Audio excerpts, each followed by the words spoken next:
At my daughter's birthday party, I gave a speech about how proud I was to be her father, but while everyone clapped, she whispered to me that she knew I wasn't her real dad. And that her mother had finally told her the truth behind years of lies.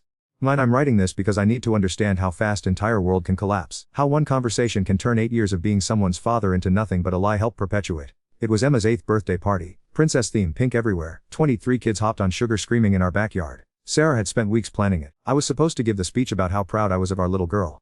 I stood there with the microphone looking at Emma in her tiara, and the words just poured out. 8 years ago, this beautiful soul came into our lives and changed everything. Emma, are my heart walking around outside my body. Being father has been the greatest privilege of my life. Everyone clapped. Parents smiled. Sarah wiped away tears. That's when Emma tugged on my shirt and whispered the words that shattered everything. Daddy, I know not my real dad. Mommy told me the truth last night. The microphone was still in my hand. I'm pretty sure I made some sound because a few parents looked concerned. But all I could hear was static. Want to know how this started? It wasn't some grand love affair or moment of weakness. It was ego. Pure ego. 3 years ago, I matched with this woman on a dating app. I know what thinking already, and yes, I was married. Had been for 5 years. Emma was 5 then, the light of my, calling me daddy and meaning it.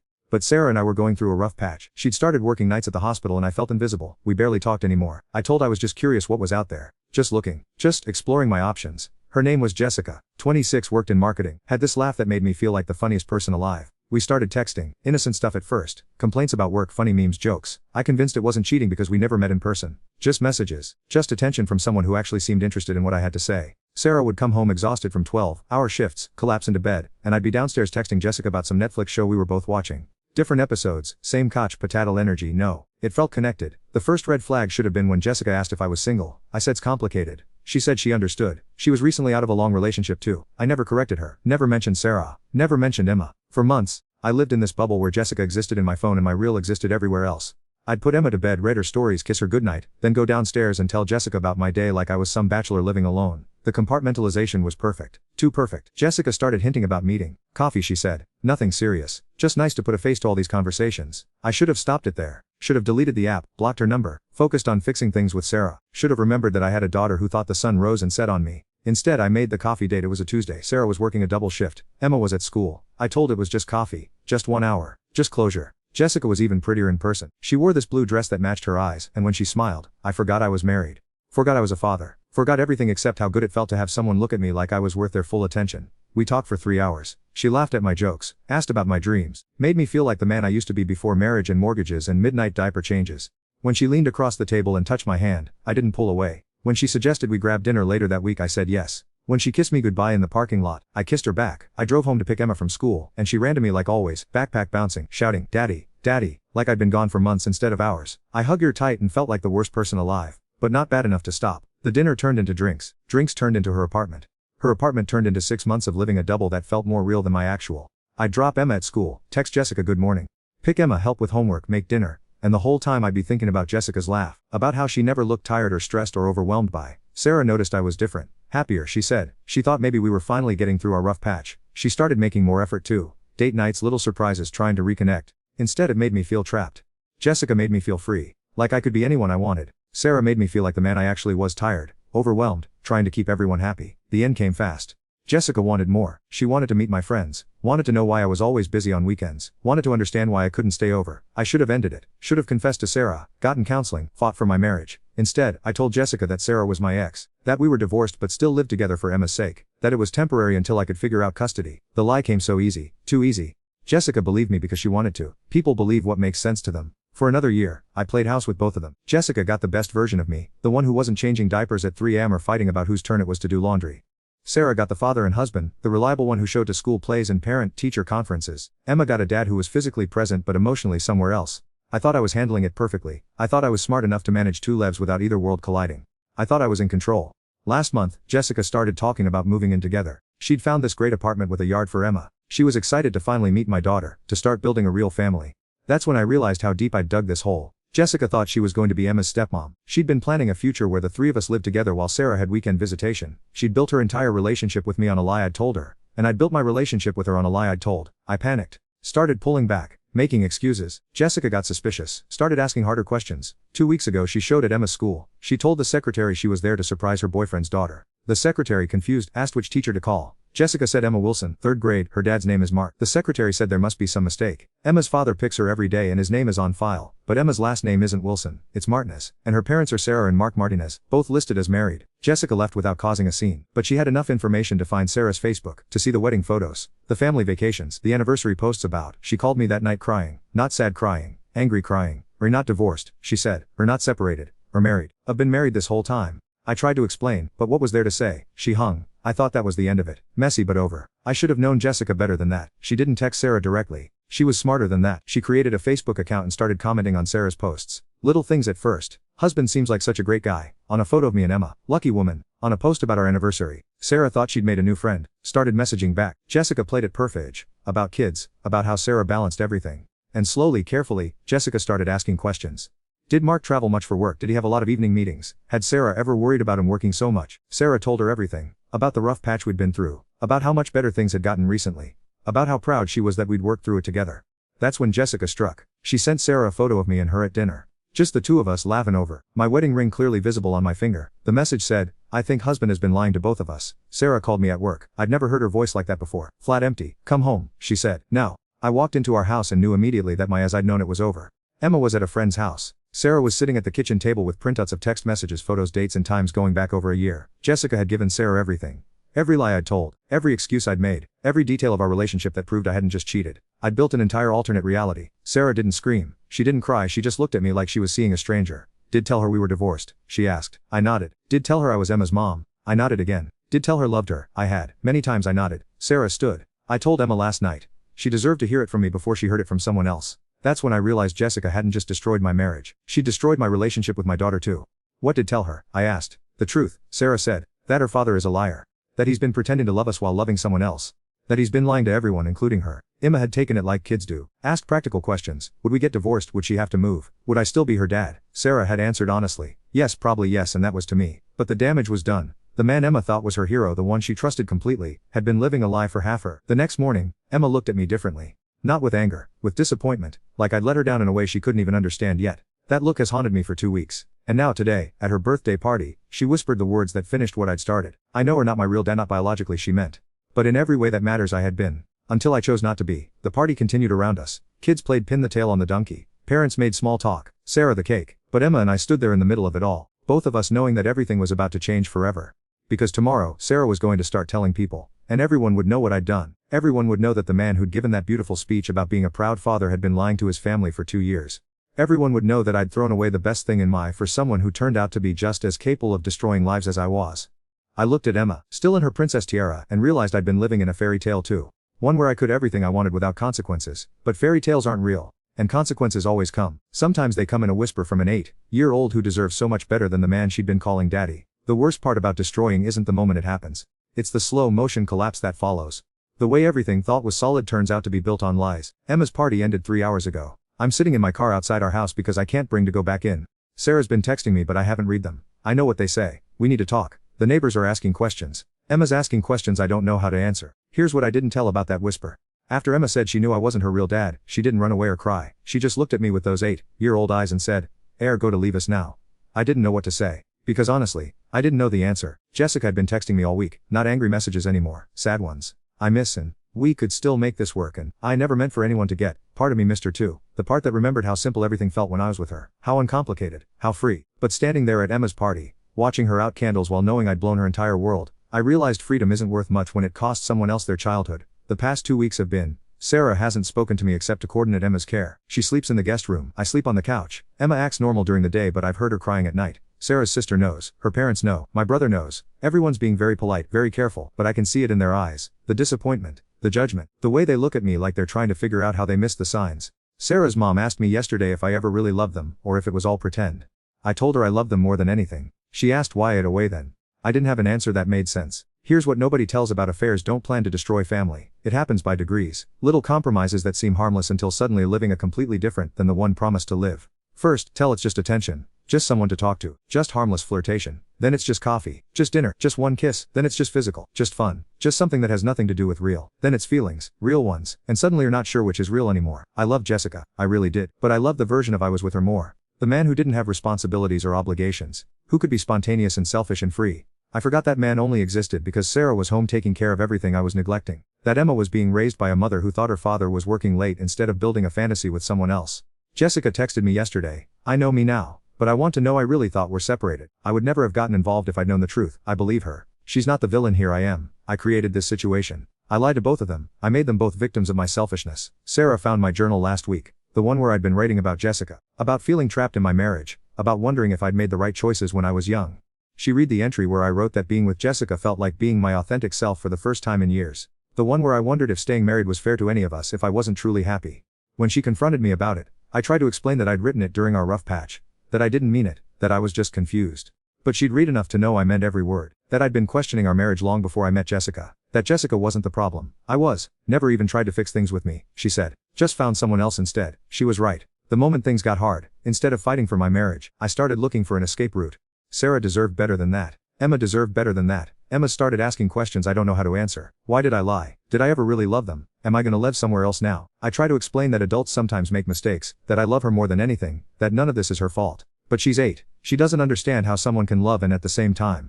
Last night she asked if Jessica was prettier than mommy. I told her that wasn't what it was about. She asked what it was about then. I couldn't explain it to an 8-year-old because I can't explain it to. The truth is, I was bored, restless. I felt like I was disappearing into routine and responsibility, and I wanted to feel important again. Wanted again. Chosen. Jessica made me feel like the most interesting person in the world. Sarah made me feel like a husband and father, which suddenly felt like too small for who I thought I was. I wasn't. Those roles, husband and father, weren't limitations. They were gifts, and I them away because I thought I deserved more. The divorce papers came yesterday. Sarah's filing for full custody with supervised visitation for me. Her lawyer thinks she has a strong case given my history of deception and poor judgment. Reading that phrase, history of deception, made me realize how true it was. I hadn't just lied about Jessica. I'd been lying to about who I was and what I wanted for so long that I'd forgotten how to tell the truth about anything. I'd told I was staying in my marriage for Emma's sake when really I was staying because leaving was scary. I'd told I deserved happiness when really I deserved the consequences of my choices. I'd told I could manage both lives when really I was just too cowardly to choose one. My friends have been trying to be supportive, but I can see the strain. Nobody knows what to say to someone who destroyed their own for no good reason. Mike told me yesterday that he'd always envied my marriage. Said Sarah and Emma were lucky to have me. Then he caught himself and said, "We're lucky," past tense. Even he can't pretend I'm the same person anymore. Work has been weird too. People know something's cause I've been distracted taking personal calls leaving early. When someone asks how things are at home, I don't know what to say. Great, feels like a lie. Complicated, makes them ask more questions. We're going through some stuff makes them think it's mutual. None of those capture the truth. I destroyed my family because I was selfish and weak, and convinced I deserved more than though I'd promised to lie. Jessica stopped texting me after I didn't respond to her message about thinking I was separated. I think she's finally realized that there's no version of this story where we end together. Even if Sarah and I get divorced, even if I lose my family, Jessica and I can't build a future on the rubble of the I destroyed for her. She deserves better than to be the reason a little girl lost faith in her father. We all deserve better than the mess I've made. Tomorrow I have to meet with Sarah's lawyer. They want to discuss the custody arrangement, the division of assets, the timeline for me moving out. Sarah's being generous considering everything. I can see Emma every other weekend and one evening during the week, assuming the supervised visits go well. I can keep my retirement account and half the savings. I can take whatever furniture I want from my old, but I can't take back the damage I've done. Can't undo the lies. Can't give Emma back the father she thought she had. She started calling me Mark instead of Daddy. Sarah says it's temporary, that she's just processing everything, but I think Emma's figured out something I'm just now realizing. I'm not the man she thought I was. I never was. The man she called Daddy was reliable, honest, present. He put his family first and meant the promises he made. I've just been pretending to be him for 8 years. Tonight Emma asked Sarah if she could change her last name. She doesn't want to be Emma Martinez anymore because that connects her to me. She wants to be Emma Collins, her mother's maiden name. Sarah told me this while Emma was taking a bath. She didn't say it to me. She said it because she thought I should know my daughter was rejecting not just me, but my entire identity. An 8-year-old has more integrity than I do. She knows that when someone shows who they really are, believe them. I showed Emma who I really am. A man who lies to the people he claims to love. A man who puts his own wants above his family's needs. A man who destroys beautiful things because he gets bored with them. She's choosing not to carry my name into her future, and she's right to do it. I don't deserve to be anyone's father. I barely deserve to be anyone's ex-husband. But tomorrow I have to sign papers that make it official anyway. It's been 6 months since Emma's birthday party. 6 months since my daughter whispered the words that ended my as I knew it. I'm writing this from my studio apartment downtown, the one with thin walls and a parking lot view, because I need to understand how completely can lose everything that matters. The divorce was finalized last month. Sarah got the house, primary custody, and the respect of everyone who knows us. I got every other weekend with Emma and a reputation as the guy who away his family for a fling. Emma's 8 now, going on 20. She calls me by my first name and asks why I look so sad all the time. The supervised visits ended after 3 months, but the damage is permanent. I'm not her daddy anymore. I'm just Mark, the guy who used to live with them. She started therapy, 8 years old, and she needs professional help to process what I did to her world. Sarah says the therapist is helping Emma understand that my choices weren't her fault. That she's still lovable even though her father couldn't love her enough to stay faithful to her mother. When Sarah told me this, I wanted to scream that I did love Emma, that I love her more than my own, that everything I did was a mistake that had nothing to do with how much I love her. But love without loyalty is just a feeling. And feelings don't mean much when actions prove otherwise. Jessica tried to reach out about a month after everything exploded. She sent a long email explaining that she never meant for things to go as far as they did, that she felt terrible about Emma getting, that she hoped someday I could forgive her. I never responded. What was I gonna say? Thanks for destroying my marriage by telling my wife the truth about who I really am. Jessica didn't destroy anything. She just revealed what I'd already destroyed by choosing her over my family every single day for 2 years.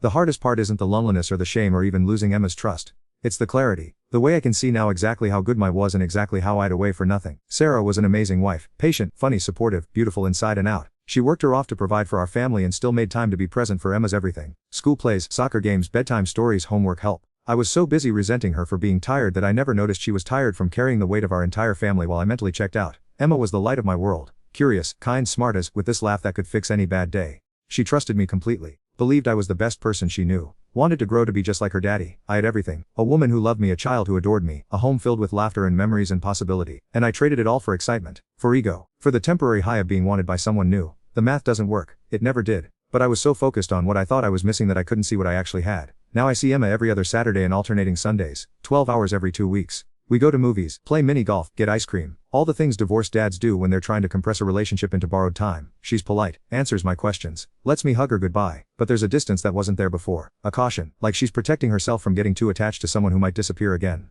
Last month I asked if she missed me. She said, I miss the daddy I thought were. That sentence has been playing on repeat in my head ever since. Sarah's dating someone now. Emma mentioned it casually. Mom's friend David came to my soccer game. David helped me with my science project. David makes really good pancakes. I wanted to ask more questions but I have no right to those answers anymore. Sarah's moving on building anew, and she deserves every happiness I couldn't give her. Emma likes David. Says he's funny and kind and he doesn't lie. The last part felt like a direct, but she's 8. She probably doesn't even realize how much that comparison stings. Or maybe she does. Maybe she's figured out that the best way to describe a good man is to list all the ways he's different from me. Work has become my hole now because it's the only place where people don't know what I did. I stay late, take on extra projects, volunteer for everything. Not because I love my job, but because going home to my empty apartment means facing what I've lost. My brother tries to get me out of the house, set me with people, help me move forward. He means well, but he doesn't understand that I don't want to move forward. I want to go back. I want to undo every text I sent Jessica, every lie I told Sarah, every moment I chose my own wants over my family's needs. I want to be the man Emma thought I was instead of the man I actually am. But time doesn't work backwards, and second chances aren't guaranteed just because finally understand what had. I've been going to therapy too. Court mandated at first. But I kept going after the requirements were met, because I need to understand how I became someone I don't recognize. Martinez, no relation to my former name, says I have intimacy issues, that I sabotage relationships when they get too real, too demanding. Says the affair wasn't about Jessica or even about Sarah. It was about my fear of being truly known and still being chosen. She says I ended the marriage before Sarah could end it. That I destroyed my family before could destroy it for me. Maybe she's right. Maybe I was so afraid of not being good enough that I made sure I wasn't. But understanding why doesn't change what happened. Doesn't give Emma her father back or Sarah her husband back or me my family back. It just means I destroyed everything for psychological reasons instead of purely selfish ones. Last week was Emma's school play. She played a tree in the environmental awareness production. Sarah texted me the time and location but didn't save me a seat. I sat in the back and watched my daughter be a tree while David sat in the front row next to Sarah, clapping like Emma was his own kid. After the show, Emma ran to them first, hugged Sarah, high-fived David, talked excitedly about how she remembered all her lines. Then she saw me and walked over, still in her tree costume. Did see me, Mark? She asked. I told her she was the best tree I'd ever seen, that I was proud of her, that she did amazing. She smiled politely and said thank, then ran back to Sarah and David to get ice cream to celebrate. I drove home alone and realized that this is my now. Watching my daughter's milestones from the back row, being thanked politely for my attendance, going home alone while she celebrates with her real family. The family that no longer includes me. I know what thinking. Poor me. Right, I made my choices, now I'm living with the consequences. Or not wrong, but I'm not writing this for sympathy. I'm writing this as a warning. If we're married, if have kids, if we're thinking about straying because we're bored or restless or convinced deserve more excitement, let me save some time. Don't. Whatever think are missing, whatever seems so appealing about someone new, whatever justifications are building in head about why deserve to be happy even if it means betraying the people who love most, it's not worth it. The excitement fades, the new relationship energy dies. The person think is perfect turns out to be human too, but the damage due to family, that's permanent. Emma will never trust me the same way again. Sarah will never look at me with love instead of disappointment. I will never get back the I had or the man I was in their eyes. I away a decade of memories, a lifetime of possibilities, and the 2 most important relationships I'll ever have for something that lasted less than 2 years and meant nothing compared to what I lost. Emma turned 9 last month. I wasn't invited to the party. Sarah sent me a picture of Emma blowing out her candles, surrounded by friends and family, with David's arm around Sarah's shoulders like he belongs there. He does belong there. More than I do now. I sent Emma a birthday card with a check inside and a note telling her how proud I am of the person she's becoming. She sent back a thank card that said, "Dear Mark, thank for the birthday money. I am saving it for college. Mom says college is important for building future. I hope we're building a good future too." From Emma, 9 years old, and she's already more mature than I was at 35. This is what losing everything looks like. It's not dramatic, it's not sudden, it's just watching the people love learn to live without, while learn to live with the choices that made it necessary. If we're thinking about cheating, don't fix marriage or leave it, but don't destroy family by trying to have both. If we're already cheating, stop. Confess. For family, get counseling. Do whatever it takes to save what still have before lose it all. If we're too late, if already lost everything like I have, then learn to live with it. Don't make it worse by trying to justify it or blame others or pretend had no choice. Own what did. Face the consequences. Try to become someone worthy of the family destroyed, even if they never take back. Because the alternative is spending the rest of watching daughter grow through social media posts and supervised visits, knowing that had everything and in a way for nothing. And that's a special kind of that no amount of excitement or ego or temporary happiness is worth. Emma's teacher sent me her school picture last week. She's beautiful, just like her mother. She's smiling, but her eyes look older than they did a year ago. More careful, more guarded. I put the picture on my refrigerator next to the drawing she made me for Father's Day 2 years ago. Before I destroyed everything. When I was still her hero instead of her cautionary tale. At the bottom of the drawing, in crayon letters that break my heart every time I see them, she wrote, "I love Daddy, are the best dad in the whole world." She was wrong about that, but for a while, she believed it. For a while I was everything to someone, and that someone was everything to me. Now I'm just Mark, the man who used to be her father. Learning to live with the echo of a love I away, because I thought I deserved better than the best thing that ever happened to me.